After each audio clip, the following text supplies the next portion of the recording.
Young Drunk. Hey, welcome to the Micheaux Mission. 2 men, 1 podcast, every black film ever made. My name is Len, a.k.a. the Bat Tribble. And as always, I'm joined by my partner. Hey, this is Vincent Williams. It's October 1st, Nice. missionaries, which means that we are in Bootober. Bootober. Where the mission sits and creeps out on some scary black films. And boy, we've got a good one for you tonight, as Vince has selected from 2019, Us, Jordan Peele's sophomore feature film that stars Lupita Nyong'o, Winston Duke, and Elisabeth Moss. That is our review tonight here on the Micheaux Mission as we stream live from Yo Junk, Philadelphia's premier video podcast palace, to Instagram, to Facebook, and of course to YouTube, where each and every one of you are out there in the chat. Hello, missionaries. Good evening, one and all. It is Bootober, and we're going to be coming with the creepies. We're going to be coming with the scares. We're going to be coming with the jump cut. We're going to be coming even with a little bit of blood. But first, we come to you with a heavy heart. Yeah. As the mission and the world says farewell to one John Amos. Yeah. We're losing the elders. We are losing the elders. Yeah, we are. John Amos, who passed at the age of 84 years young. His passing was announced today, but he actually passed. Yeah, I saw on that. August 21st. Yeah, I saw They say that. from natural causes. Sure. You know, so I guess you just have to imagine they're maybe getting some things in order. Sure. Or wanted to be private. I was about to say the privacy of the family. Yeah. You know? Yeah. You can't tell people how to mourn. That's right.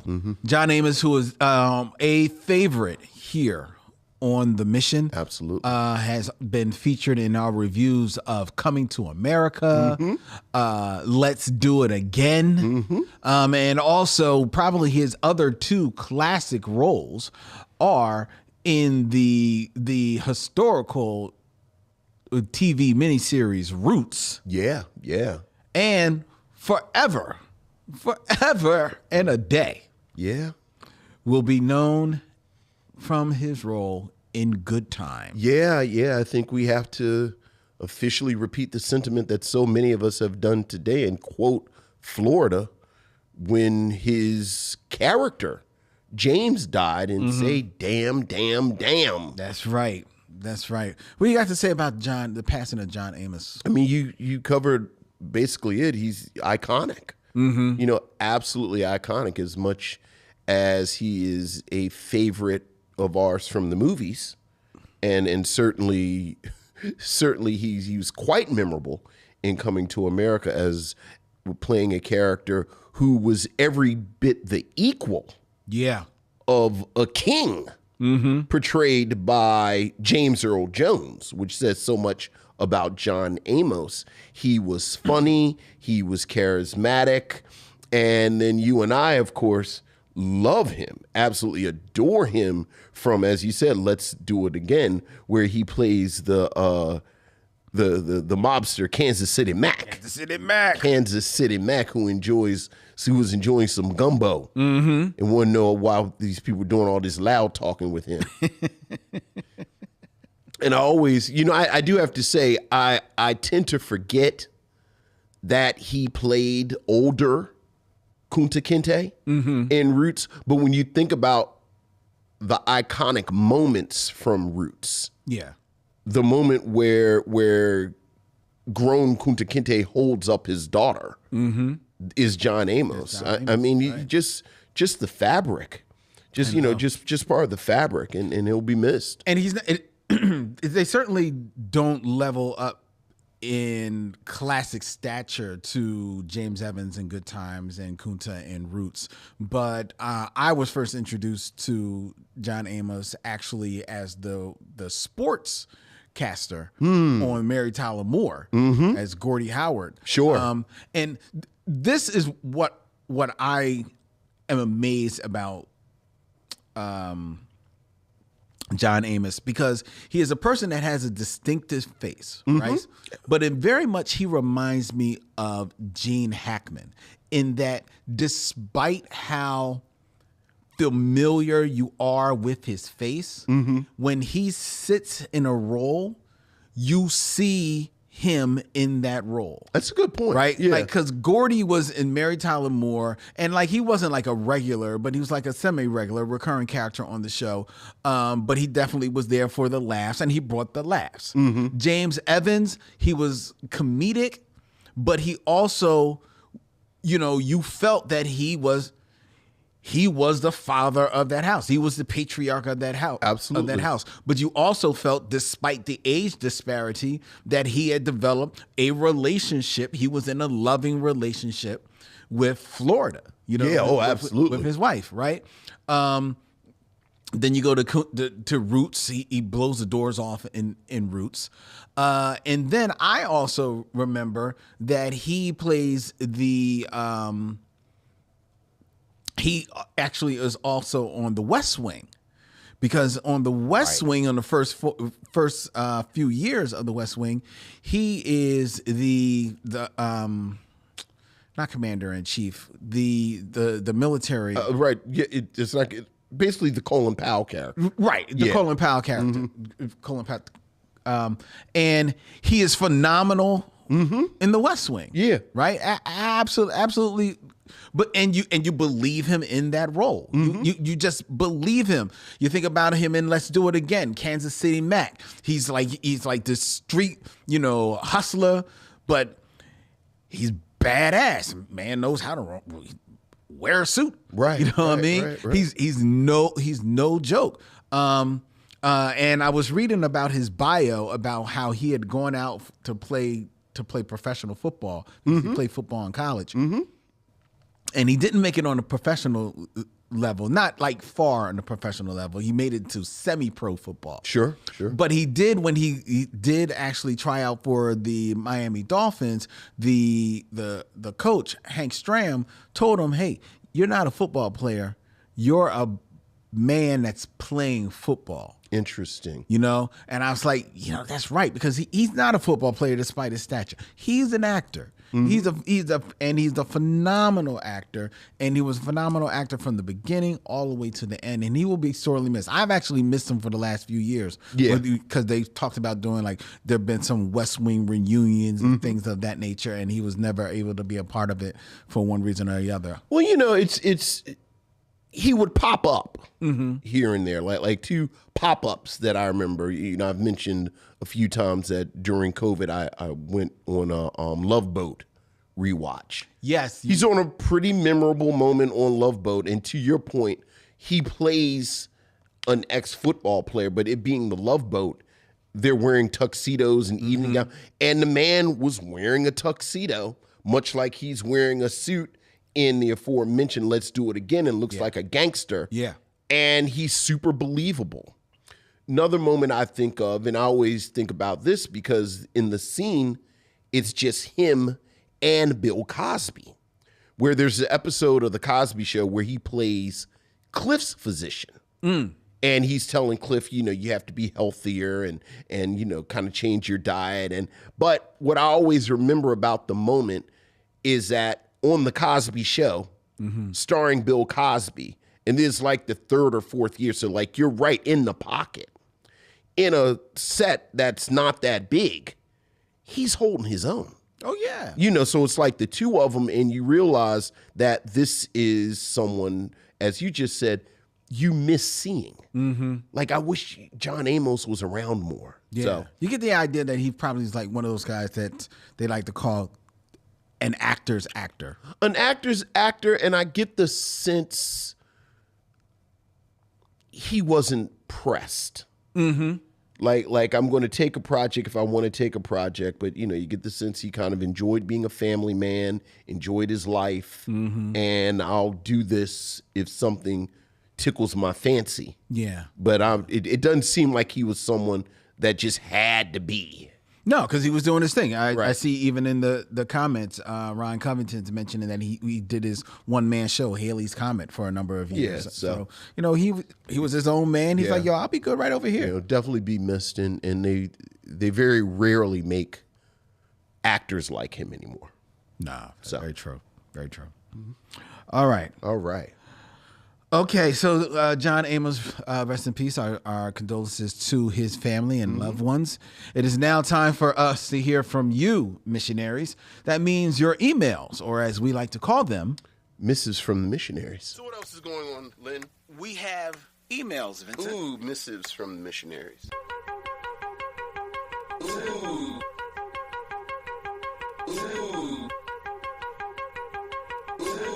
Missives from the missionaries.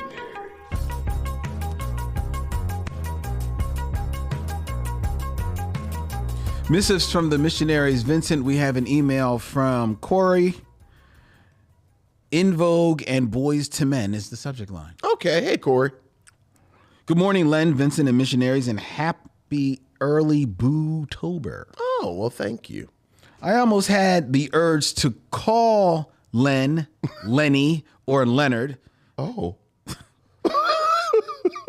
It's not his real name. I know. Actually, it is. At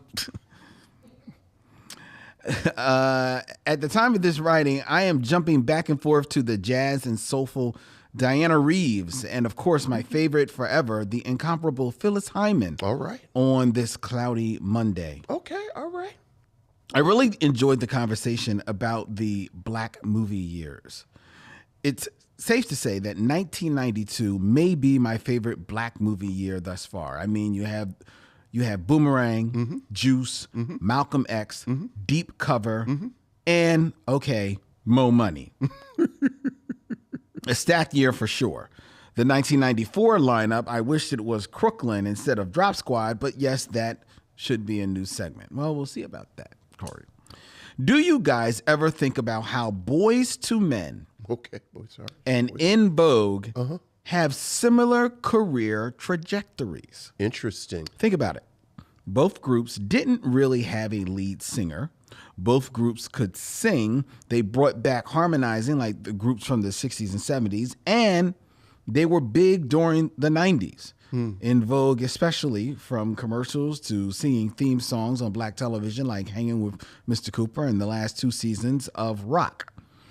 That was a random thought that came to mind, but happy early spooky season to the Micheaux men. Okay. Corey. Hey, Corey. All right. What'd you think about that, Lynn? Boys and Men, In Vogue. Ever think about similarities? I mean, okay, they were both of their time. I mean, Yeah. I don't know whether or not you could say they had the same career. I mean, I guess if you want to look at it in that they were 4 and then they ended 3. Yeah. I guess you could say that. But In Vogue, I was going to say they kind of like fell apart for different circumstances. But Absolutely. from what I've heard, the circumstances actually may have been similar, closer to the same from some documentary I read, but I don't trust the source. Sure. I don't know. I don't know. I mean, they had the same time. They were of their time. Right. I mean, it is a different dynamic. I think. Yeah. I think the Boys to Men members knew each other. That's true, because In Vogue was more of Right. In Vogue was together. actually a creation. Yeah. You know, I believe all 4 of them basically answered an ad, and then became. I forget the production group that was behind In Vogue. Like, I was always impressed that In Vogue held it together, as long as they did. Yeah, that's a good point. Because that was a real shaky foundation. So yeah, that's a good point. But are you an In Vogue fan? Ooh, did I trigger something? Ooh, look. Ooh. I'm very much of my time. I was obsessed with In Vogue when the video was on. Okay.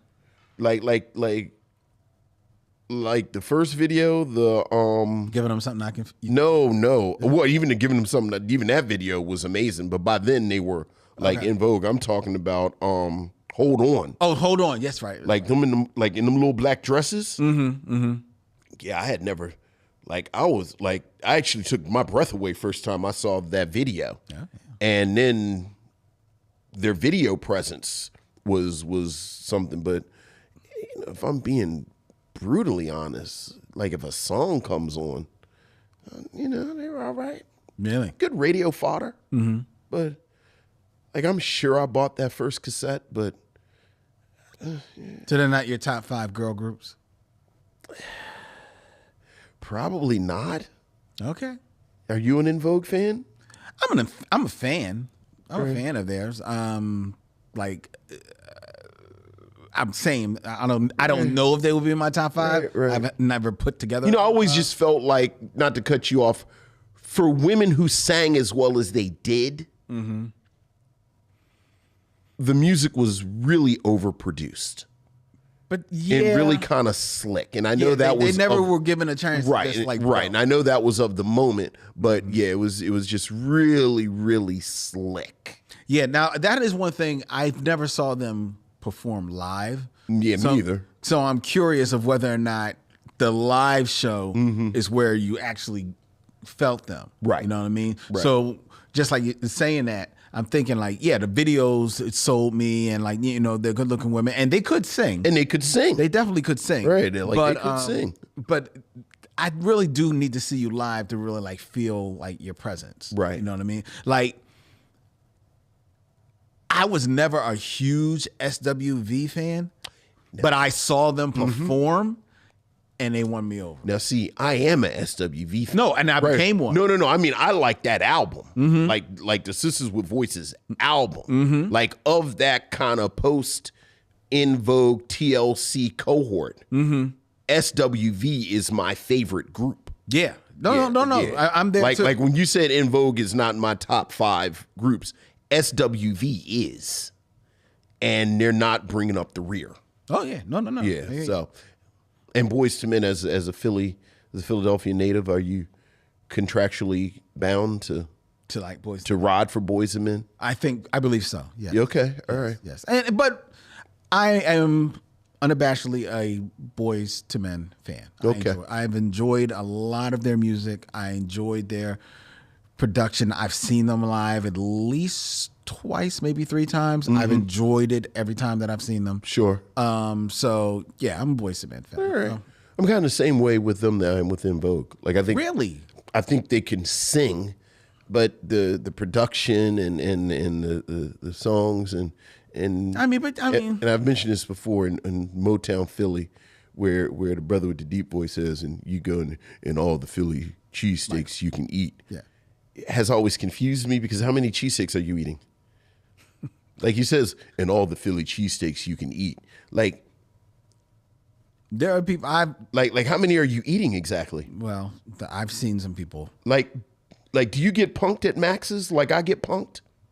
No. Like, you go to Max's and they say you want a whole or a half, and then you bought the whole that one time, and they gave you that log of cheesesteak. And then you should know better than that. Well, I mean, look, I want a whole or a half. I figure I'm an adult. I want a whole one. And then they say, you sure you want a whole one? It's like, why are you talking to me like I'm a little boy? Of course I want a whole one. And then they give you that log. Give you a whole. Give you that log of cheesesteak.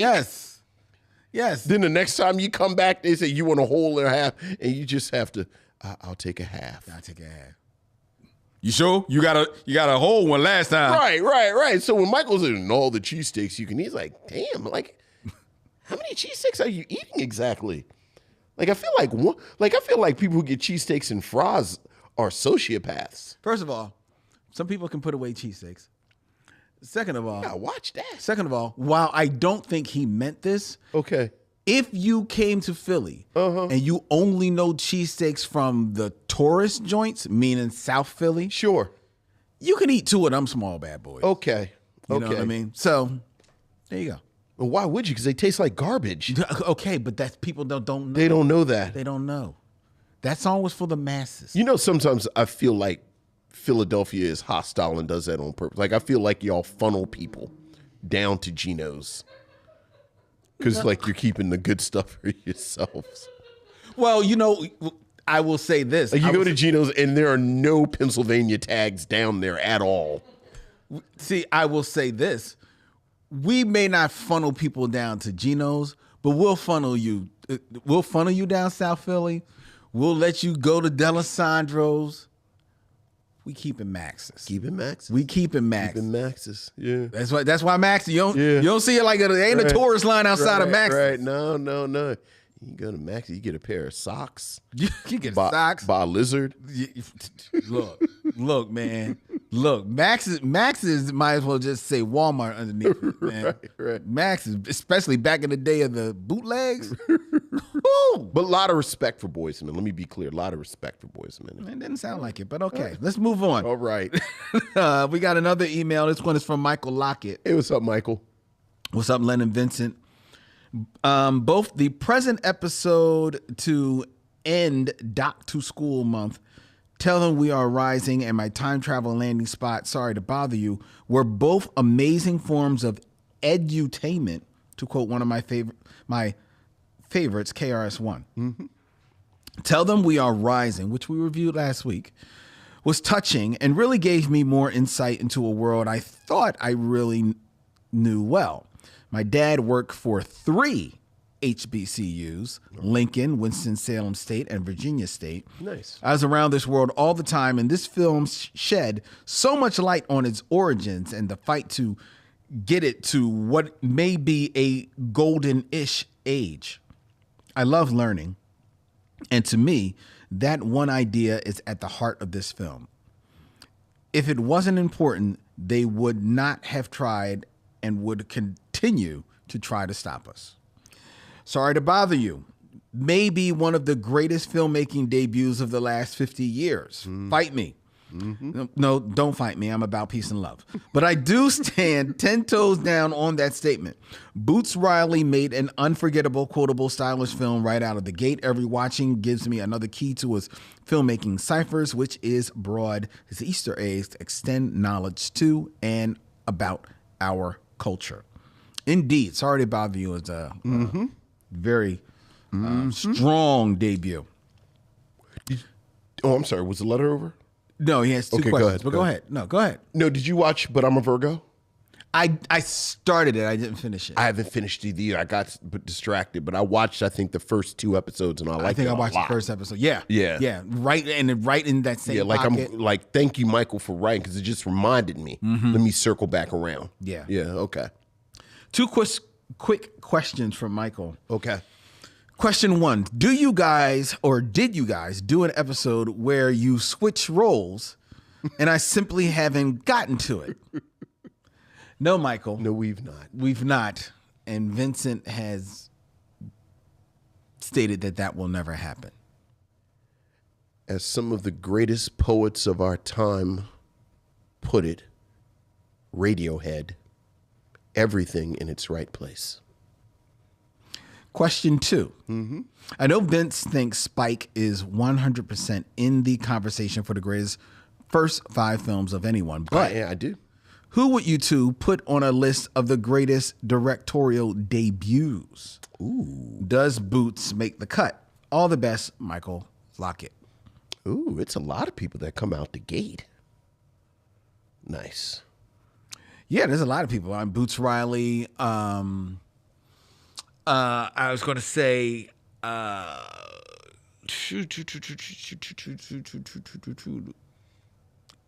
Ava DuVernay. Barry Jenkins. Barry Jenkins. Yeah. I mean, right there. Misha Green. Yeah. Yeah, because we both love long. I just forgot the cowboy movie's name. Oh my God! But we both love that. Oh, shoot! I got to look it up. Now you got me in my feels because I can't bring it.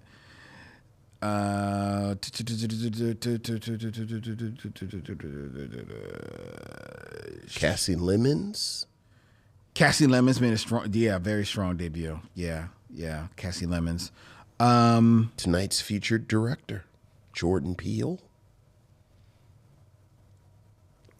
Misha Green has actually only done one film.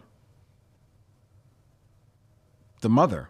No, not Misha Green. You're not thinking of Misha Green. I'm thinking of I was just talking about our movie. We just did her movie. We just did The Marvels. Yeah. You're thinking about. Now I gotta look up because she did. Brother, I hate this. Hold up.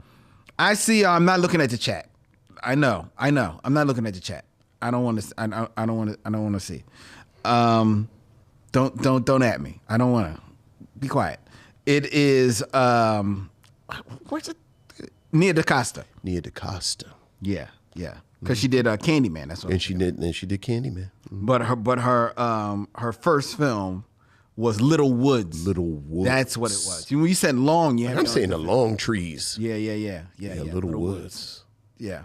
What was I feel like she's done a film. What was Lena Waithe's first film? I feel like that was a good one. I'm like all in. Well, maybe I'm thinking about this. I don't think Lena Waithe has made a film, has she? I thought she did. Oh, she wrote Queen and Slim. That's what it was. Mm-hmm. That's what it was. Okay. Yeah, because she hasn't directed one. Yeah, a lot of good debuts. So now, a better question, and we're not going to do this tonight, but one to think about: who has a great second film? Like, who are the people with the great second film? Barry Jenkins. We're not going to do it because that's. But you see what I'm saying? Like, oh, okay.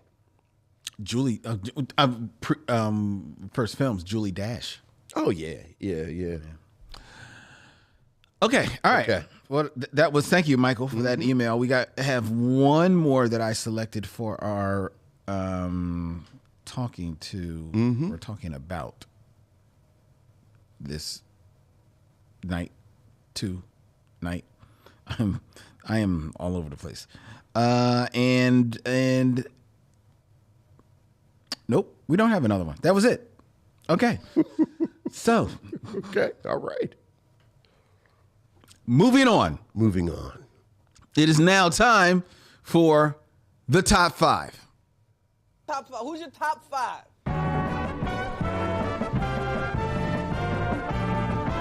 My top five is.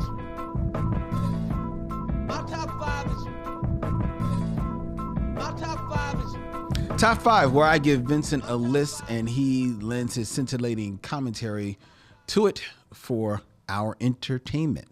And tonight, we're going to be practicing a little bit more of that edutainment here in Bootober. Keeping in theme, Vincent, we're going to be reviewing Us from Jordan Peele. We are. A film that not only features black people as the protagonists in this film, black people also are the antagonists in this film. So I wanted to look at other films, look at top five films where black people are the antagonists in the film. But that led me down a little bit of a rabbit hole where there's, been more than a few films where the villain of a movie or the bad guy of the movie has been a black person. Sure. And there are, of course, historically, tons of films where black people, and more specifically, African people, are seen as are propped up to be like the big bad, like the big evil to beware of, right? As some like like you stay away, or you will be ruined. Right. Deepest, darkest Africa. Right. There are tons of films about that. So it was like, how do I narrow this down to just five? Right. How do I make this selection? Well, I landed in a very unique spot because I couldn't come up with five, so I landed on one. Okay. And I landed on this one because regardless of how I looked at other films and other iterations where black people have been have been like made to be the bad person in these movies.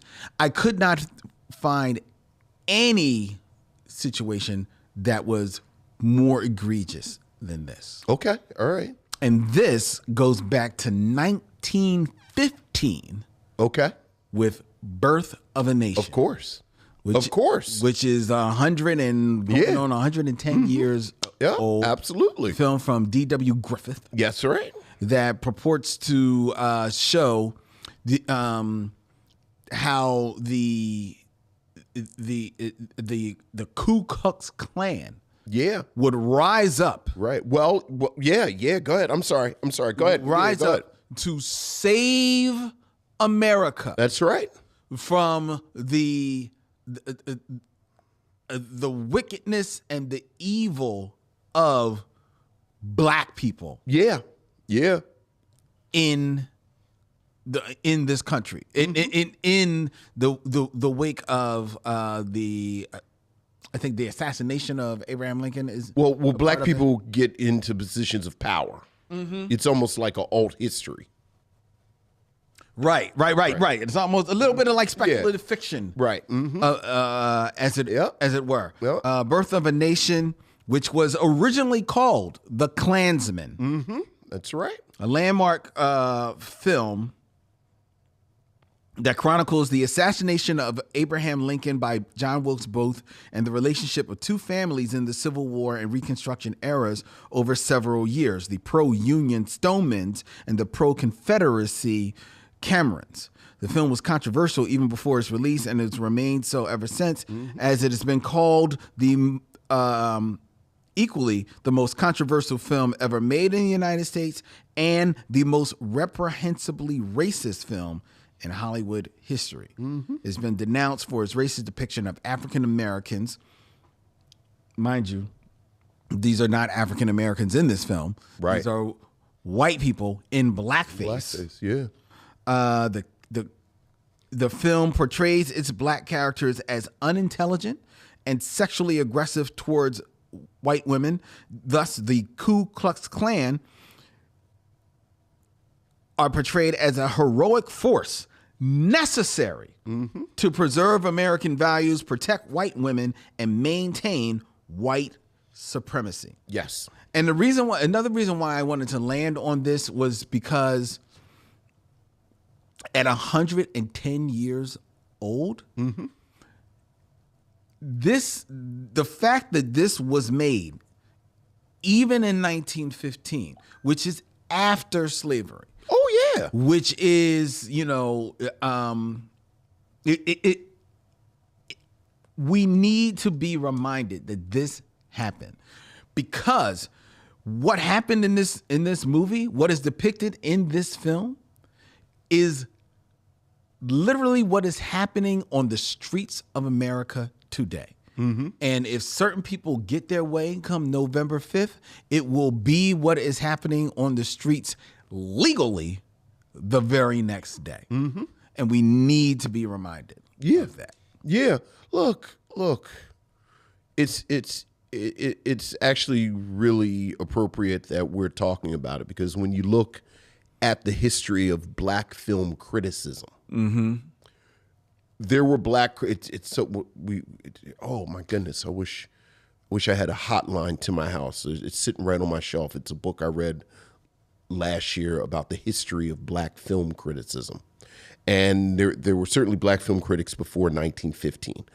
But the real moment where black film criticism exploded was around this film, where all across the country, critics in the Negro press talked about how dangerous this film was. W.E.B. Du Bois wrote about it extensively, and how when you think about stereotype, it really presented this unified image of stereotype, because before then, obviously it was racism, obviously it was bigotry, but it was almost like localized. Yes. Yeah. And the thing about this film, and this is still in the early moments of film, like if you take film classes, you look at film history, people talk about all of the technical innovations Yes. that come from this film, which what I always think about is just where film was at and where it wasn't. For this to be, you have these long sequences, their lighting techniques at WD, Music being used, which shows you how powerful this was because there was nothing else around it. And the last time we talked about this film on here was in reference to what a lot of people see as a direct response to it. Yeah. Which is Oscar Micheaux's Within Our Gates. Yeah. And you're right. I think this is always a cautionary tale of the power of film as propaganda. And the power of these images. And as much as you want to say this is just entertainment, this is just something that people do as relaxation, these images have heft and weight. That's right. And yeah, I don't think there's ever been a more powerful image demonizing blackness since this film. Also worth saying, it was shown at the White House. Yeah. Yeah, that's Woodrow Wilson, isn't it? Yep. Yeah, Woodrow Wilson, that son of a bitch. Yeah, Woodrow Wilson showed this at the White House. Yeah, yeah. He needed to relax after a long day of decimating the nascent black middle class in D.C. You were talking about how, that you use the word localize, right? And I was reading in here how the film was actually denied release in Chicago, Ohio, Denver, Pittsburgh, St. Louis, Minneapolis, to name just a few of the cities. But you're right. There were pockets where it was celebrated. It was all over the place. Like, it was big news. This was a huge success. It was a huge success. Right? And you made me think about how right now the move is to move all, whatever rights we have, they're going to be determined by the states, reproductive rights by the states. Yeah.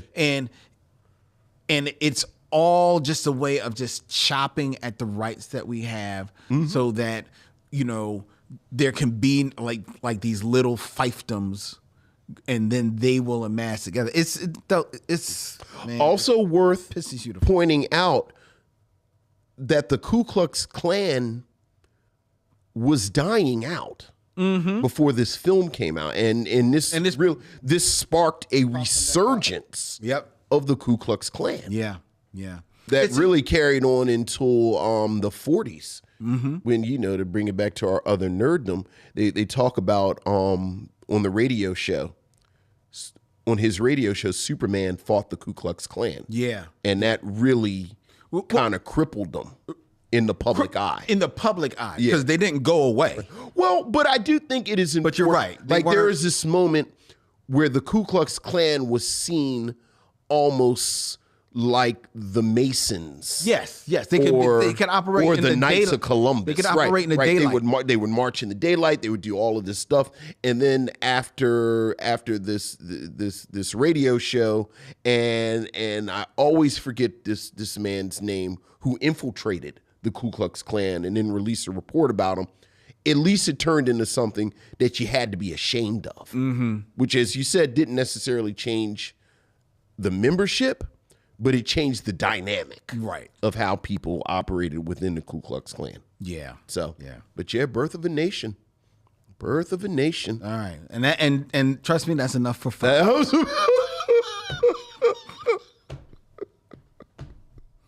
1 through 5. That's the whole 5 that's right it. there. Right that's there. It. All right. All right. All right. Now it's time for the Game of Kings. All right. What's up, Michael D? Michael D? You came just in time. Hey, speaking of black film history. It's time for 6 Degrees of D'Urville Martin.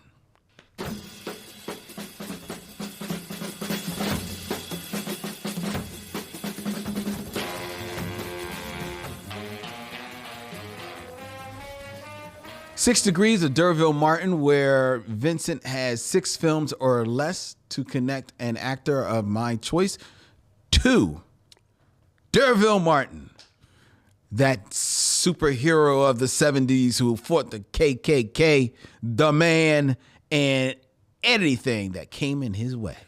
Not to stop you, but I think it's worth saying his name out loud. Stetson Kennedy. Thank you, Robert Monroe. Stetson Kennedy infiltrated the Ku Klux Klan and then had this expose about him. Please continue. Thank you. Mm-hmm. All right. Keeping it in theme, Vincent. All right. We are going to be reviewing Us from 2019 tonight. We are. Which stars one Lupita Nyong'o. Yes, it does. Winston Duke. Yes, it does. And Elisabeth Moss. Yes, it does. You're going to keep leaving Tim Heidecker out. Yes. All right. Because you would expect me to pull Tim Heidecker. Right. But I didn't pull Tim Heidecker. Okay. All right. In 6 films or less. Mm-hmm. Connect. D'Urville Martin. 2. Anna Diop. Anna Diop. And you can't use Us. No. See, the thing about Anna Diop, what has she been in besides the Titans? She has been in this. Like, this is my film I go to with her in film. I don't know what other film she's been in. Like, film. I heard you. What was she in? No. She was in, from 2016, she was in Message from the King. I don't even know what that is. That is a revenge action thriller directed by Fabrice Duels. Is this an American film? It is, in fact, an American film. Yes. I've never heard of this film. Apparently so. Yeah. I don't know about this film. Okay. All right. She was in there with a couple of major stars, but all right, we'll go to the next one. She was also in The Keeping Hours, a supernatural horror drama. So say this isn't even a real film, is it? No, it is in fact a real film. Yeah. It is an American film. Yeah. She was in it. These with stars. Who are the stars, Lynn? In this one? I'm not going to use the stars, but who are the stars? In this one or in the last one? Pick this. You pick your stars. You know what? I'm going to give you the stars. I'm going to give you the stars that she's in with Message from the King. Okay, who are these stars? You can't use any of these stars. Show me the stars. All right. Message from the King stars Chadwick Boseman, Luke Evans, Teresa Palmer, Alfred Molina. Yeah, all right. When did Chadwick Boseman make this? He made it in 2016 with Anna Diop. Yeah, all right. Yeah. You need more? Yeah.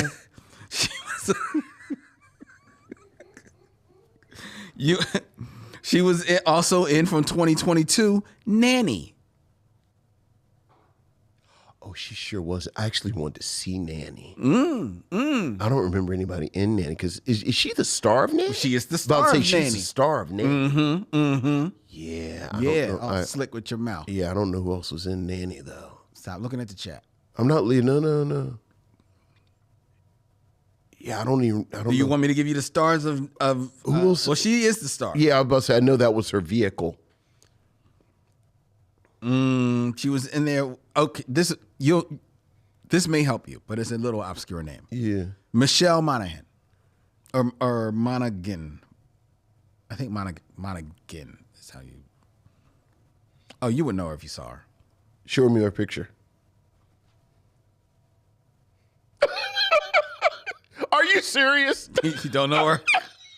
I thought you would know her. They just showed me a stock photo of a white woman. It's not a stock photo of a white woman. I thought you would know her. I thought that was an ad for K's. Every kiss begins with K's. What was that? I thought you would know her. She's been in films that you like. Sure. She has been. Yeah. Okay. All right. Do you need another film? Yeah, you need another Anna Diop? Right. It's, you know. Okay. All right. She also is in The Book of Clarence.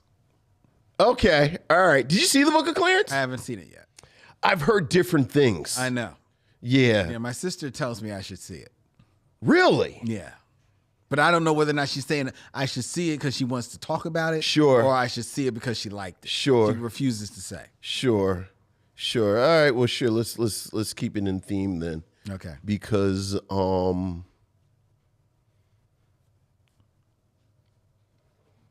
Derville Martin is in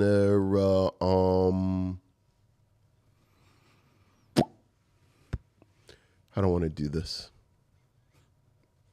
Oh, we'll go like this. Derville Martin is in the final come down with oh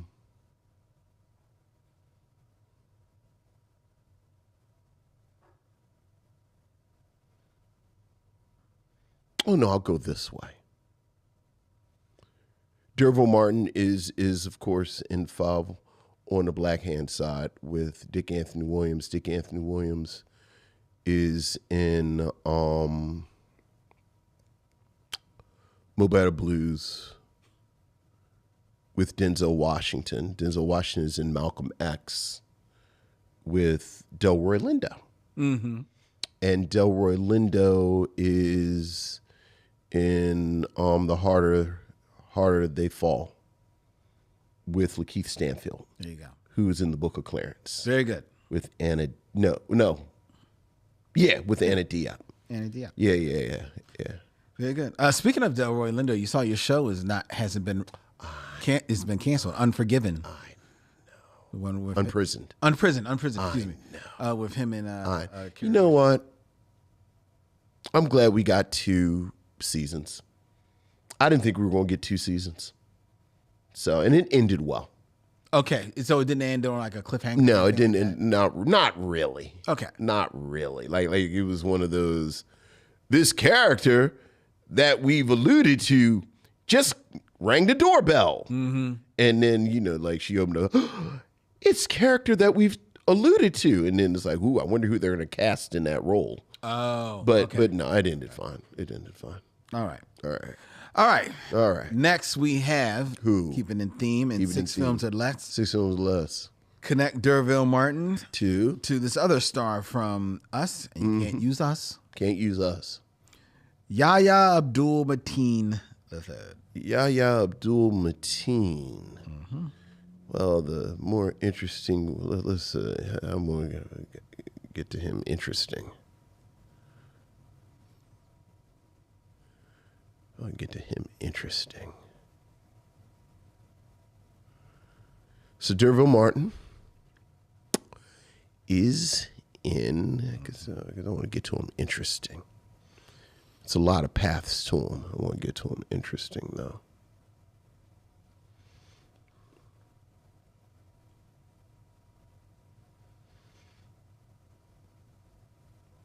Okay, I'll do this. Derville Martin is in I just lost my link. I'll do the same way. Denzel Washington, Dick Anthony Williams, Denzel Washington, Delroy Lindo.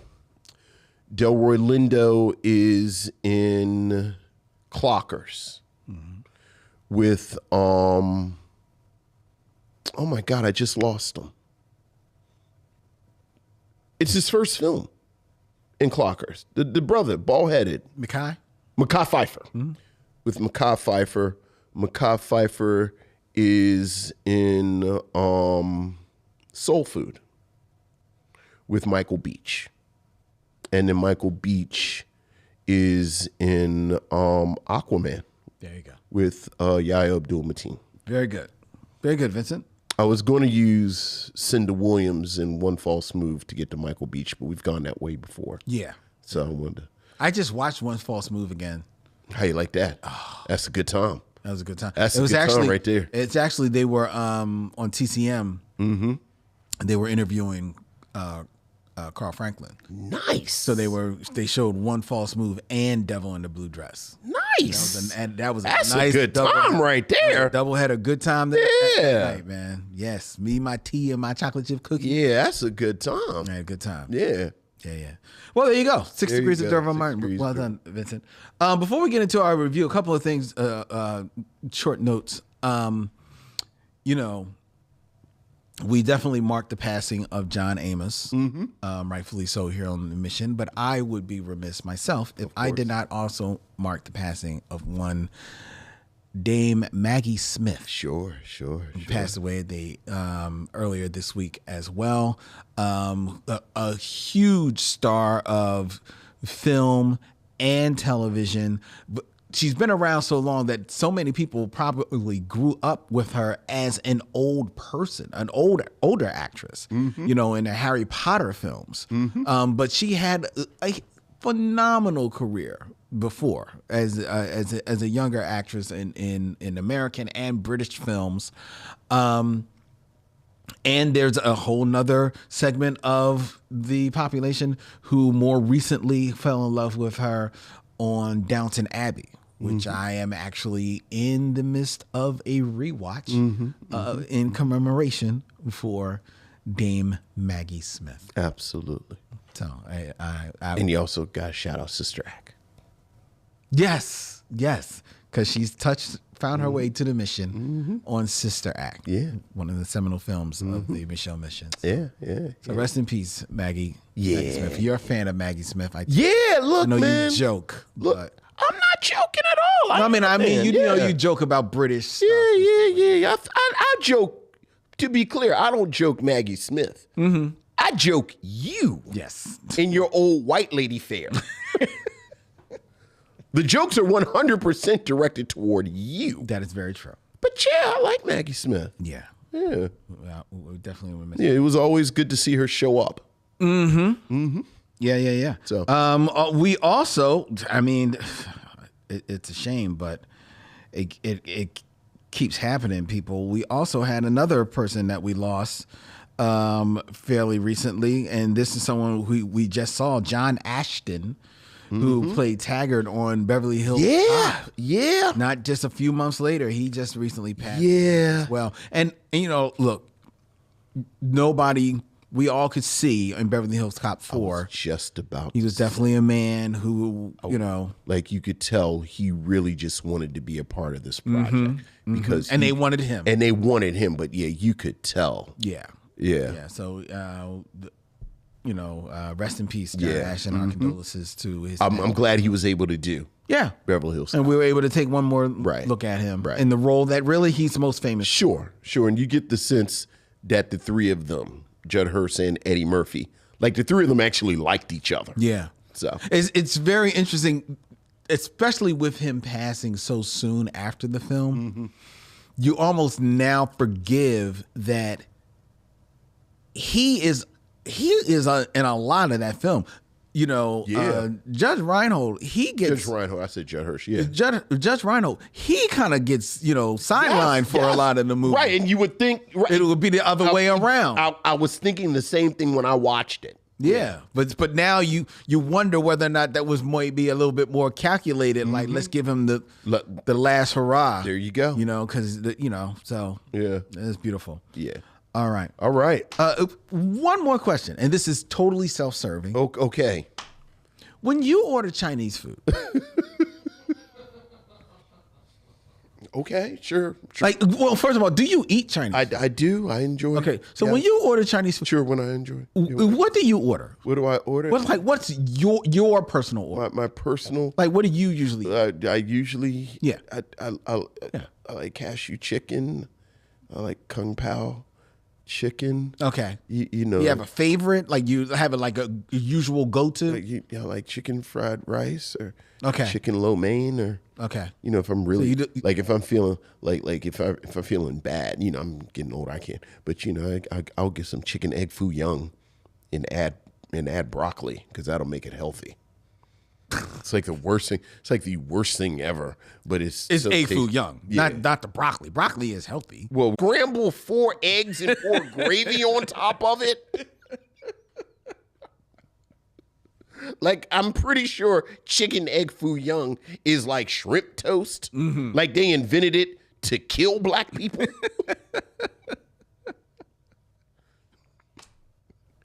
Like, I don't know if I can go to Hong Kong and get shrimp toast. Right.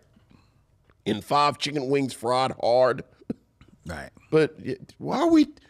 You're the strangest man. Why are we talking about this? Because I'm thinking on my way home, Get you some... I'm going to get some Chinese food. Get some Chinese food? And I was wondering, like... Look, lo mein, you can't go wrong with lo mein.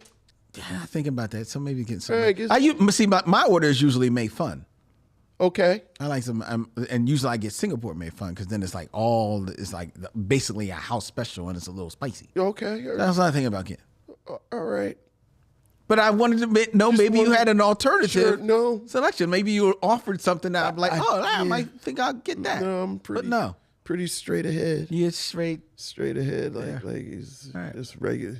And then, like I said, I do have the wing of urban Chinese food that I like. Like I get some chicken egg foo young or some shrimp toast and mind you, I'm only doing this because there's no real good Thai restaurant around. 5 wings because I like Thai.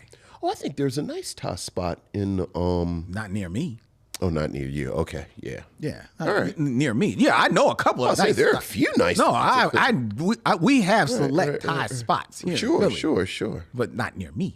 Yeah, that's my I usually go Thai. Yeah, I'm a Thai. Yeah, I'm a Thai all right. guy. All right. We're a Thai family. We're a Thai family. Sure. What was that about? You just wanted to keep it lean. Keep it lean. We're moving. Who was that that emailed us? Do I play your role and you play my role sometimes? Yes. Here you go, folks. Here we go. It's happening right now. Well, right. watch it. Oh yeah. So now it's time for us to review Us.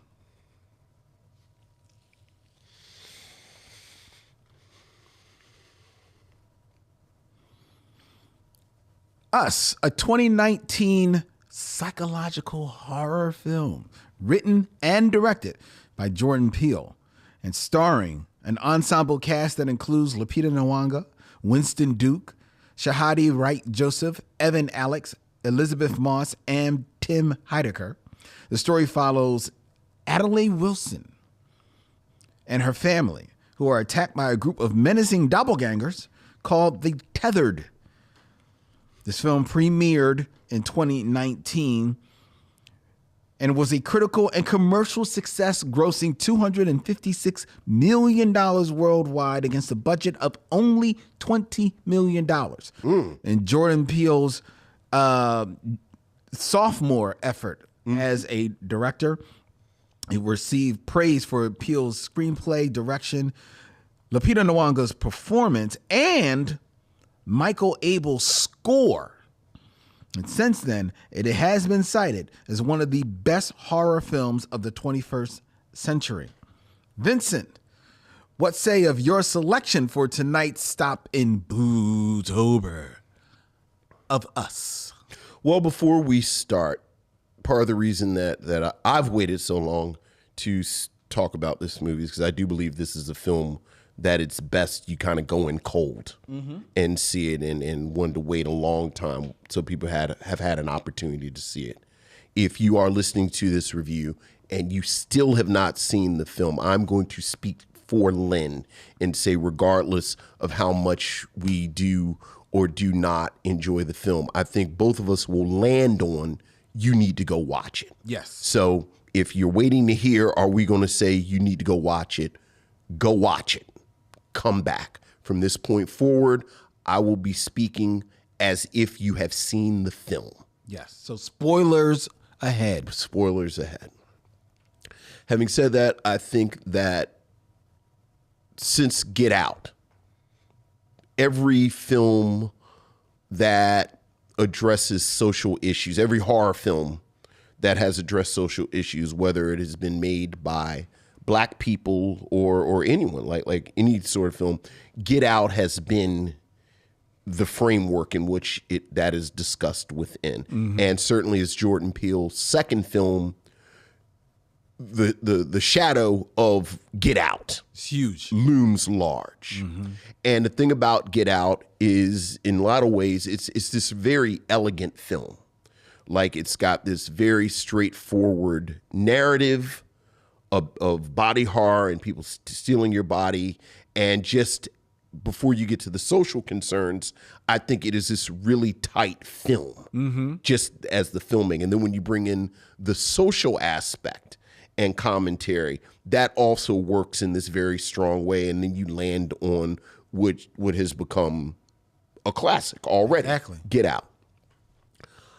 I think much like Get Out, you end up looking at us through both of these lenses. As you said, this is a film about a family who ends up being terrorized by some doppelgangers, so that all four of the principals are playing two roles, and the roles, the role of the antagonist, the role of the monsters, are the tethered, and they are monstrous. And as just doppelganger, I don't know if doppelganger horror is a genre in and of itself, but you think about a film like Invasion of the Body Snatchers, and this is certainly in that tradition, of the monster is me, right? And I am the monster, But doppelganger gets you to like twin films, right? And it is effective. It is very effective. At you basically have 8 doppelgangers that are focused on in this film. While certainly there is the family of Gabe and Adelaide, who are the black family at the center, you also spend a pretty significant time with their neighbors, which is a white family played by Elisabeth Moss and Tim Heidecker, and then their daughters. Yeah. And again, just They're twin daughters. They're twin daughters. So now, at one point, the daughter Zora says there are too many twins. So just on that level, it is effective. I think in a lot of ways, talking about filmmakers reminding you of each other and filmmakers, there is something about Jordan Peele's filmmaking that reminds me of Spike Lee's filmmaking in this fashion, where you can take discrete scenes and just pull it out of the movie. And there's enough information there that it almost plays like a miniature little narrative in and of itself. So I'm thinking about there's a moment where Adelaide, played by Lupita Nyong'o, and Gabe, played by Winston Duke, and their family, they go to the beach and meet Elisabeth Moss and Tim Heidecker's family, and they're on the beach, and it plays like a little movie where Adelaide is trying to figure out who's there. The moment when the tethered family actually invades the house where Gabe and Adelaide and their families is a masterful 5-minute moment, where even today, where I think this is at least my 4th time, because you and I have watched, this is our 3rd time me and you have watched it. Yeah. This is maybe my 5th time watching it. From the moment that the tethered appear at the top of the driveway to the moment where Gabe's doppelganger pulls him out of the house, I was on the edge of my seat. It is so tight and so well made.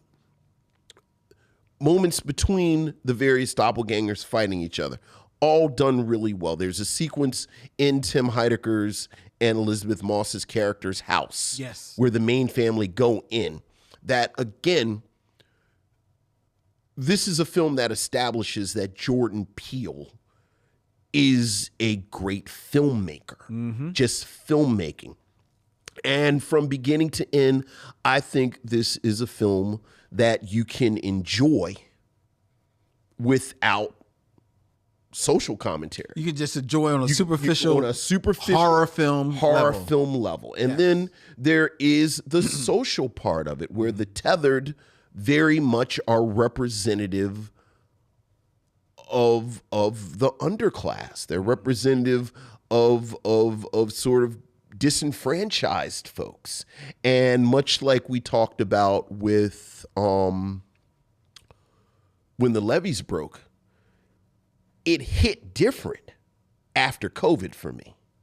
Like there was that whole period during COVID where it's like the most bitter of ironies, where we call people essential workers. And for a lot of it, if you unpacked it enough, what we were really saying is we need you people to do what you do to keep my life convenient. Right. And we treat people as disposable. We treat people as this sort of class that we get what we want from them, and then we forget about it. And on that level, I do have to say, I think it works. Like there's an additional level once you bring race into it, which I'll get to. But just on the level of Gabe and Adelaide's family, Tim Heidecker and Elisabeth Moss's family kind of represent this very aspirational upper middle class group. And then their doppelgangers are literally under them, who have now risen up to try and take their place. Like it almost parallels what you saw in like the film Parasite. It's not as elegant as Get Out, but it works. There's a moment where the I think it's Gabe says to Red, who is her doppelganger, which is Lupita Nyong'o's doppelganger, who are you people? And she says, we are Americans. And it's like, all right, that's a little ham-fisted. That's a little little on the nose. But okay, I'll allow it. But it works. It does work. The performances, I have to say, the performances went from I wasn't surprised at all to that was a pleasant surprise to phenomenal. Elisabeth Moss is one of the real great actors of the 20th century. 21st century. 21st century, as far as I'm concerned. And while certainly her character, Dahlia, and Dahlia's doppelganger are effective roles and effective moments, I was not the least bit surprised that she smashed it. Oh, of course. It was like this is 100% what I expected from Elisabeth Moss. Along those lines, in a film with Angela Bassett, Lupita Nyong'o, Chadwick Boseman, and a bazillion dollars, Winston Duke almost stole Black Panther. Yep. So Winston Duke crushing this role as Gabe was also something I was not that surprised by. Like he does a fantastic job, but I just assumed he would have done a fantastic job. Well, where he is surprising in this is because this follows Black Panther, and because of the size of him. Yeah, you go into it maybe thinking this character that he's going to play, and you could see him crush it. But no, there's a whole nother layer. His character is totally against the type. He's funny, which he was in Black Panther. He's sexy, which he was in Black Panther. As the doppelganger, he's menacing, which he was in Black Panther. Well, when you said sexy, I don't know if he's necessarily supposed to come off as sexy. You apparently have never spoken to a woman about Gabe in this film. No. But I don't think I think you can look at him and see sexy, but I don't think he's trying to portray sexy. Right. He just is. Yeah. He just is. Which, put a pin in that, because that goes to my reading once we start talking about race at some point. Tim Heidecker was a real surprise for me. Yes. Like I'm not, Tim Heidecker, I really only know him from that Adult Swim that whole cartoon network. Yeah. Like kind of 3 a.m. You kind of watch it and like, I think I'm supposed to be high when I watch this, like that whole kind of, but I have to say, that kind of Tim and Eric world is always a little unsettling. Yeah.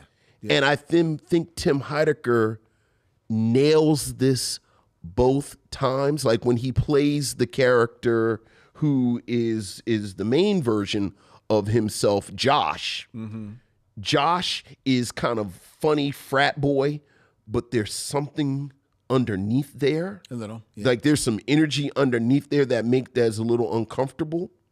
And then his tethered opposite is unsettling, but then there's something a little funny underneath. So like he plays this wonderful mirror image of himself. Yeah. Because I don't think he can. I think that's his speed. Yeah. But he nails it. Yeah. Which is a testament to his performance and, Jordan Peele's direction. And yeah. The kids. Oh my God. The kids 201 are fantastic. Madison Curry plays Adelaide in the past. I don't think she has a line. She does not have a line. But as tethered Adelaide and Adelaide, and then tethered Adelaide, last chance, folks, who replaces Adelaide, she is phenomenal. Yes, like absolutely. And my one question is the same question that I've had since this movie came out. Why is this child not working more? I know. Evan Alex as Jason, the son, as someone with an 8-year-old who's at that kind of wonky 8-year-old speed, I love how he really encompasses this little boyness. This little boyness where it's kind of charming. It's kind of this, what are you doing? Like, what are you doing over there exactly? And I love him as this little boy. You know what I also love about his performance here, and this is as much to his performance, but also the writing, is that he is a little boy. He is an 8-year-old little boy, but he is actually acting as an 8-year-old would in this situation. Yeah. He's not being smart aleckly. He's not smarter than everybody else. He's observant. He picks up on things and he's able to bring that to bear. But he is also still, following the adults, following my big sister. Right. It's right in line there. He's smart. But he's smart. He's smart. And, but he's not smart aleck. He's not right. And we can talk about the references and the things the inspirations. But I always use Newt from Aliens. Okay. Which I think Aliens is on here. Like Newt is my ultimate kid character. And on a scale of 1 to Newt, I think Jason is Newt. Like I feel like Jason and Newt are acting the same way. Shahidi Wright, Joseph as Zora is a little older. Also fantastic. Yeah. Absolutely fantastic. And as this family who have to deal with this, they all have chemistry. They seem like a family. The performances, Lupita Nyong'o, this is my absolute favorite bar none performance by Lupita Nyong'o. Wow. Like Lupita Nyong'o as Adelaide and as Red. /Red, yeah. And once you realize that Adelaide, what the deal is the tethered Adelaide grown up who has switched out earlier, every time you watch it, you see that tethered more and more in the Adelaide throughout the film, and it's there from the very beginning. And then you also see the sadness in Red. Yes. And I land, I'll just stop here. I land this is, I think I think the internal logic falls apart a little bit if you think about it longer than 3 minutes. But even with that, I love us. I'm glad you touched on that, the internal logic, because that is one of the things that critics, point out about this film, right? And I think what that is because one, Get Out which was Jordan Peele's first film. You know, we haven't officially said that's what it was, but Get Out was such an amazing film, such a blockbuster, and like you said, in this film, you could watch this on a superficial level and just enjoy an interesting psychological horror film, right? Get Out is a psychological horror film, but the race is really like it is what makes the movie. It is what the movie is about, right? So you can't escape the race in Get Out. In this one, I think, especially because it's a sophomore movie, people go into it expecting for the race component to be as much a focal point of the film as it was in Get Out. And while it's there, I think that honestly in this movie, Jordan Peele's first, his mission statement was to make a good horror movie, right? And in a good horror movie, the best horror movies, if you pick apart at some of the plot threads, it comes unraveling, but it's all about you being lost in the moment, lost in the craftsmanship, the writing, the acting, so that you say, I'm just going to watch and enjoy this horror movie, right? And then if you're lucky enough, there's something a little deeper that's hitting you, which is there in Us, where it talks about classism, where it talks about race, where and everything else there. If you're lucky, especially with Get Out, because there's not so much of a twist in Get Out. There's a little bit of a twist, but if you paying attention, you kind of see it coming, and it doesn't ruin the movie for you. You just realize, like, oh, they are the bad guys. I thought they were, and they're really bad, right? This movie, there's a twist that first time watching, you're going to be like, whoa, wait a minute, wait, and it makes you just relive everything that you saw. This is what this is you've always mentioned this about how the Sixth Sense is all about, everybody remembers the Sixth Sense because of the twist, but when you think about it, it's just really an okay movie. It's just this twist that got you. This movie, no, this is a good movie, and then the twist makes you want to go back and just like, wait a minute. Right, like immediately watch it again. Right, because you don't think he's playing fair with you. Like people point out about how Shyamalan maybe is not playing fair with people in Sixth Sense.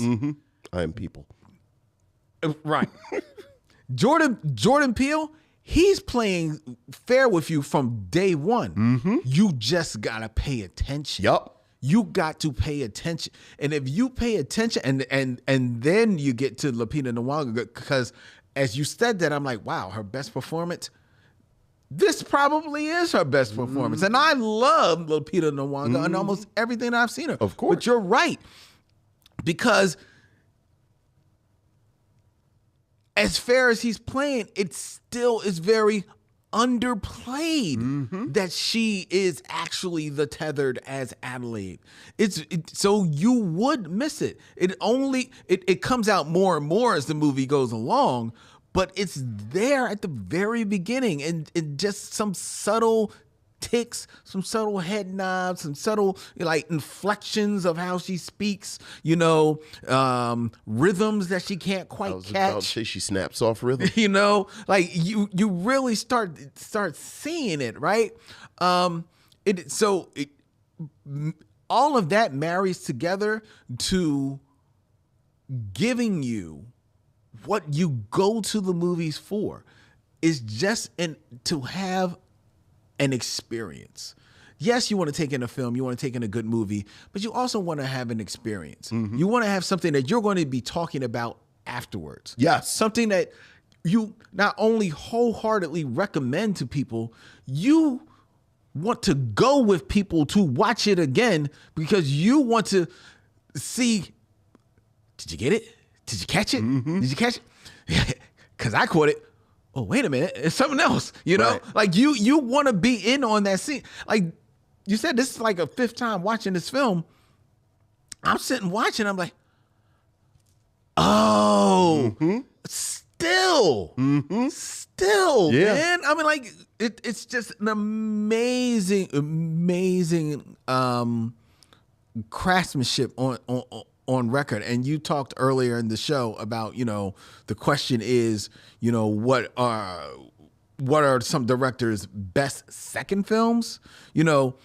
It's hard to top Get Out. I'm not saying Us tops Get Out. But it's going to be real hard for a lot of people's second films to top Us. 'Cause Yeah. Us, it just really rewards upon rewatching.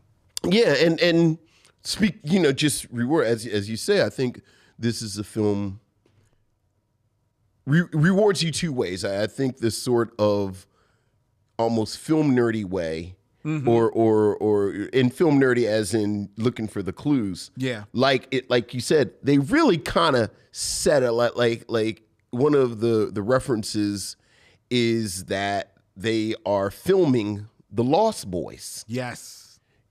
during the moment that this film is set. And The Lost Boys is, of course, about a town with this secret underneath it. So, of course, that's a reference. Adelaide's dad wins her a Thriller t-shirt. And as we all know from the Thriller video, the twist is at the end of the video Yep. where you realize he's the monster. And you have this kind of thing throughout where again, Jordan Peele as the filmmaker, as you said, is playing fair with you. At one point, after Adelaide has disappeared for 15 minutes and she switched out with tethered Adelaide, and then they take her to therapy because she's not talking, her mother, played by Anna Diop, says, "I just want my little girl back." And tethered Adelaide looks very knowingly. So all throughout you have that. But, I have to say, coming a week after a film dedicated to HBCUs and black colleges, what really kind of keeps me with this movie, we talked about it's really this kind of commentary on capitalism and everything, and sort of this almost predatory capitalism, like in a lot of ways. Our Adelaide, who we find out is the tethered, who has switched out with who becomes Red, is like the ultimate kind of cat, like I went for self. Yeah. Like she pulled herself up by her bootstraps.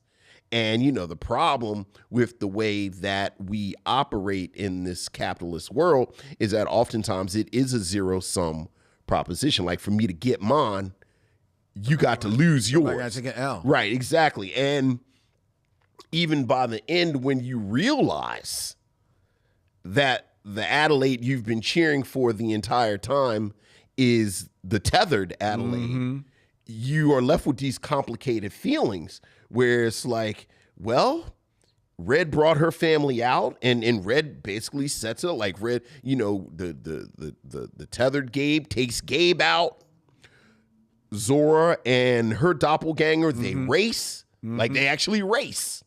The two little boys are face to face. And look, you got to earn your spot. That's right.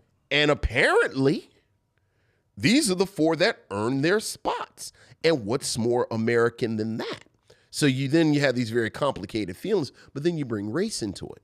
And this is a family that is very much coded as a black family. So what I always say is, what is this commentary on blackness and sort of what we've come to call black excellence? Like, what does this say about quote unquote black excellence, where there was a lot of chatter about Gabe wearing the Howard sweatshirt. Yeah. And, I read an interview with Jordan Peele and Winston Duke, where they said, kind of go, you assume everything in this film is there for a specific purpose. Jordan says that. But he talks about how he very specifically wanted to reference Howard University as this site of Black excellence.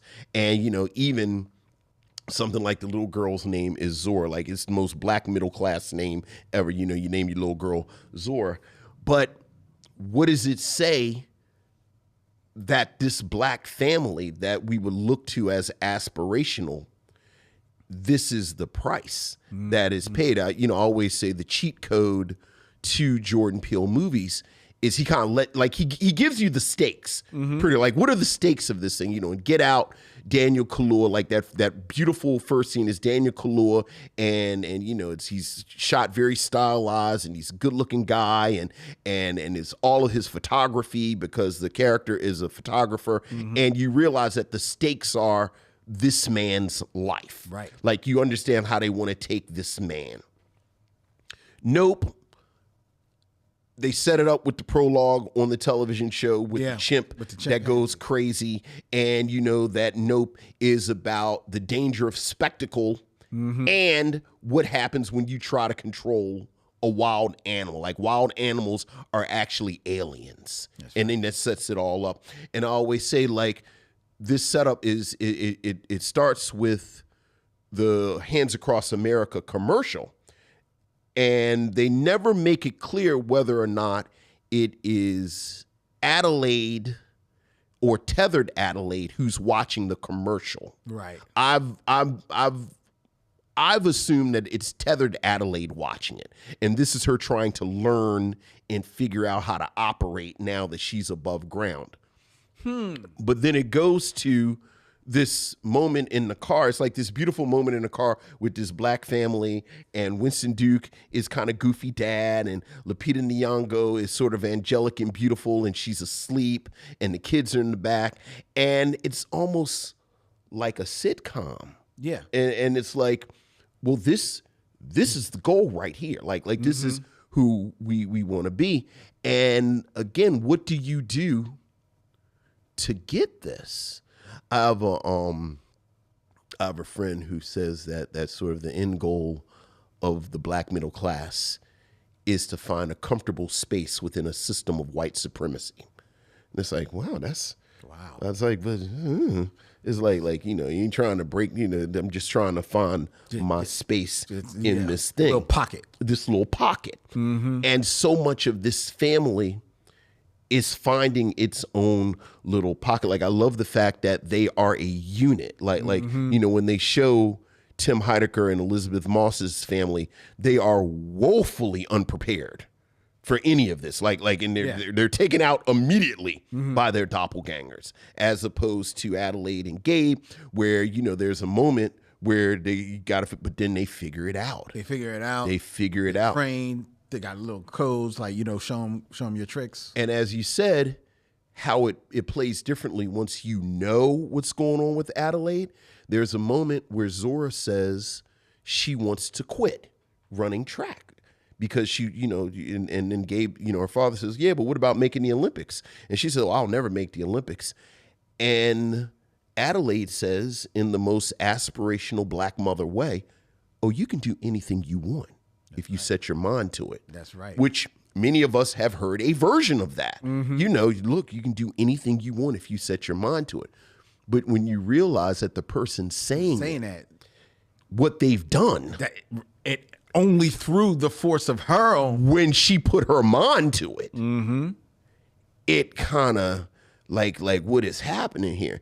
And for me, that is what stays with me as sort of the social commentary. Yeah. Like certainly I do think that just that generalized late stage predatory capitalism, again, like, I need to get my DoorDash, I need to get my Chipotle delivered, I need Amazon Prime, I need that, the lady to drive up in the driveway and drop that box off and keep it moving. And even though we're in the midst of a pandemic and people are literally risking their lives, my Blackula t-shirt that I bought off of TeePublic, because I'm sitting in here buying t-shirts, isn't going to get here by itself. So, chop, chop. And then I'll leave you 5 stars for you. Ding. I mean, is that not what we did? That's exactly what. Like, is that not what we did? Do you not have a pile of graphic novels and shit sitting in your house that you bought that you bought during the pandemic? And Amazon said it's coming today between 8 and 9, and people risk their lives so that we could eat and be entertained and do all these things. And then if you ask them, they say, "Well, who are you people?" And they would say, "Well, we are Americans." But then you also have this racialized part on top. And, I think that's what makes the film sustain. Yes. That's what makes it why you can keep going back to this film. And I think that actually will give you said sustain, or give it, make it an instant classic. That you can replay this movie 10 years from now, because there's not a lot of cultural touchstones. There's not, first of all, there was praise given to the score. The music is absolutely spot on in this movie, and we're talking about the score, but also just the soundtrack. Like, I will never hear "Fuck the Police" by NWA the same way again because of this film. And I don't think I ever really even liked the song until I heard it in this song. Look, this movie. talking about this sort of ongoing theme in this film of sort of the beautiful, but something menacing underneath it. Good Vibrations. Yep. Is Beach Boys. Beach Boys' Good Vibration. It's one of the songs that they release off of Pet Sounds, which is like his, this artsy album. But when you listen to Good Vibrations, like, it's kind of catchy, but then it's got that eeriness underneath it. Fuck the Police is super duper catchy, but the lyrics suck. And then me, like, when it ended with the Minnie Riperton. Yeah. It was like, oh yeah, look, the costume design, immediately iconic. Yep. Like, immediately. Yep. That Halloween. People just put on the red. And you still see them. And it's with the scissors. You barely need the scissors. Really, you don't. Like, if you put on those red overalls, that is everything. Now, we can ease up with all the love. The internal consistency and the logic of it, Okay. it doesn't make a lick of sense. No, it makes no sense. Like, not a lick. Like, this whole sentiment of the people under the ground, and they forgot about them, and then they've been down there for generations, and they're eating a rat. And I was like, this doesn't seem... Just in some, some tunnels that we made, and we just forgot about. I love the little placard at the beginning where Jordan Peele is acting like he dropping some jewels. There are subway lines and underground hangars, and no one knows what they're used for at all. I was like, oh, Jordan Peele, he's spitting right now. He's telling us some stuff, I guess. And then, they're all pretending to, and it's a very evocative image. It is. Like, it's very evocative. It is. But much like today, I've always thought, well, who's making the shirts exactly like the shirts upstairs? Exactly. I was like, is it a printing press down there? Or how does this work with the shirts? Okay. The movie makes no sense. All right? We haven't really pulled at the plot. Right. Because it makes no sense. Hey. But it's not about that. And if all you eat is rabbit, I feel like that's not enough to really sustain you. And well, why not? And I understand Tethered Adelaide was a bad girl, but she the only one to figure out to go up the steps? Like, it's just an escalator. That's true. And she was a young girl when she did that. Right. That has always bothered me. It's like, it was really just the one young girl. Right. And then when Red says, I realized I was special, and then I was in charge, and then I was like, it's like you were like 7 when you got kidnapped, and now you're like 37. You trying to tell me like after like 3 years you didn't just come back, come up the steps or something? Well, I mean, all right. I'm not gonna pull at it that much because I can see them keeping the little girl down there. All right, especially when they realize that, oh, she can actually talk. Like she can actually she can order DoorDash for us. You know what I mean?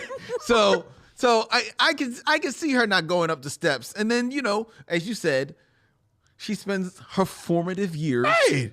With the tethered. He talks about eating the rabbit raw and bloody. I was like, her throat is kind of messed up. At some point, they start a fire. It's like, why didn't you cook the rabbit? Look. Something.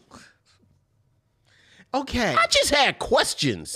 You have questions. And then they did it like in Nope, where they had the moment where Zora said, they're controlling us through the fluoride. And I was like, oh, okay, well, I guess this is kind of speaking to government conspiracy. Because in the film's defense, what we know about the tethered, when Red has her monologue about the tethered being down there, she has the most powerful words in the English language when she starts. She says, I believe. Right. That this is that and the other this. So, she's clearly an unreliable narrator because she was kidnapped as a little girl by her evil doppelganger when she was 7 and handcuffed to a bed. Right. Adelaide was a bad girl. She was. She was. Adelaide said to Zora, you can do anything you want to if you set your mind to it. That's right. It's like, is this, ooh. It didn't land like that when my mom said it. Right. Exactly. Oh, you won't be in the Olympics? Oh, you can be in the Olympics if you want it bad enough. I went crying to my dad like, Mommy said I could be whatever I wanted. If I want it bad enough. Boy, look. When they start coming in and Red told Zora, go put your shoes on. Mm-hmm. I said, oh shit, it is go time. Yeah. It is. And then she told, you know what I love about Gabe? Gabe perfectly read the room. Gabe perfectly, Gabe was, I'm dad, I'm the husband, I'm in charge. And Adelaide said in a tethered voice tone, you do not get to make the decisions anymore. Gabe said, all right. All right. You got it.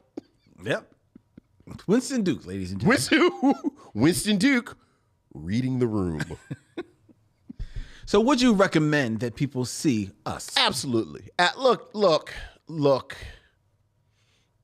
Until further notice, I really do think 3 Up, 3 Down, you have to watch Jordan Peele's movies. Yeah, it's only been 3. Yeah, he's produced so much. Right. Like when Jordan Peele actually gets behind the camera, you gotta watch it. And I think there's a lot. This is a great meal. Mm-hmm. This is a great meal. As we both said, you want to turn your brain off. It's a whole get some popcorn. Max cheese thing. Right. Like you turn your brain off, just get some popcorn. Hell, have some drinks, like watch it, and just as an enjoyable thriller, I think it 100% works like that. Delivers. If you want to watch this clear-eyed with a notebook and your computer open, looking up articles and cross-referencing it, and just as this very cerebral text, I think it works like that as well. But if you just want to see some great performances, like I still think child actor performances are few and far between. Mm-hmm. And frankly, black child actors don't have the opportunities to shine that often. And you get 3 great kid performances in here, like 3 great kid performances who are acting as 2 people. Like each of the kids gets to be their doppelganger, which is pretty extraordinary. And then, just the performances across the board. Like we talked about these four, and I don't know if I'm gonna stay up till 3 a.m. to watch any Tim Heidecker or anything, but I was really pleasantly surprised by his performance. And on the other end, like I said, I'm not going to say definitively this is her best performance, but it's easily my favorite Lupita Nyong'o performance. So yeah, absolutely. I would definitely also recommend that you see Us, ladies and gentlemen. It is a phenomenal film and one that rewards upon rewatching. So if you have seen it already, watch it again. Introduce it to someone. It's a film that I think works as a horror movie, but also as a thriller, like you said. I mean, there are definitely some touches of M. Night Shyamalan or some of your best horror auteurs in this, but there are definitely also shades of Hitchcock, Brian De Palma in this movie as well. So you can see all of Jordan Peele's influences right here on the film, but filtered through his mindset, because he definitely brings his own creative bent to the script as well as to the direction. Phenomenal film. Go see Us. All right. That concludes our review. Before we tell you what we're going to be reviewing next week, I invite you to follow the Micheaux Mission on the social media of your choice, whether or not it be Instagram, Facebook, or X, or even in YouTube at Micheaux Mission, at MICHEAUX MISSION, especially if it is on YouTube, where you can hit that bell, subscribe to the Micheaux Mission, and be notified of when we go live, when we post up our new videos and everything, and just like that, and much, much more. If you want to introduce people to the Micheaux Mission, they can find it on YouTube. You can also find the audio podcast wherever you find podcasts, whether or not that be Apple, Spotify, Pandora, iHeartRadio, wherever you find podcasts, the Micheaux Mission is right there. So tell a friend, check it out, and leave us a 5-star rating and a review to let us know and let the world know what you think of our show. The Micheaux Mission is also a proud member of The Podglomerate, thepodglomerate.com. They make podcasts work, such as ours, who you can connect with via email. Send your email to the Micheaux Mission at gmail.com. Again, that's MICHEAUX MISSION at gmail.com. The Micheaux Mission also will be taking part in the Be Real Micheaux screening series on Wednesday, October 23rd, alongside our good friend Stephanie Watts of the Be Real Black Cinema Club, as we return to Bryn Mawr Film Institute for our screening in Bootober of Attack the Block. Yes, sir. The sci-fi thriller that put John Boyega on the map. A great time at the films. Please come out to see us as we do a live talkback afterwards, and grab yourself a free soft pretzel. Next week, here on the Micheaux Mission, Vincent and I will be joined by our frequent Bootober guests, the Ghouls Next Door. Ah, the Ghouls. As they will be sitting down, Gabe and Kat, to review with us from 2022 their selection, Talk to Me. One of the more highly praised horror films of the last few years. Yeah, oh yeah. It's time for us to sink our teeth into it here on the Micheaux Mission. Until then, he's Vincent, I'm Len, and in parting we say,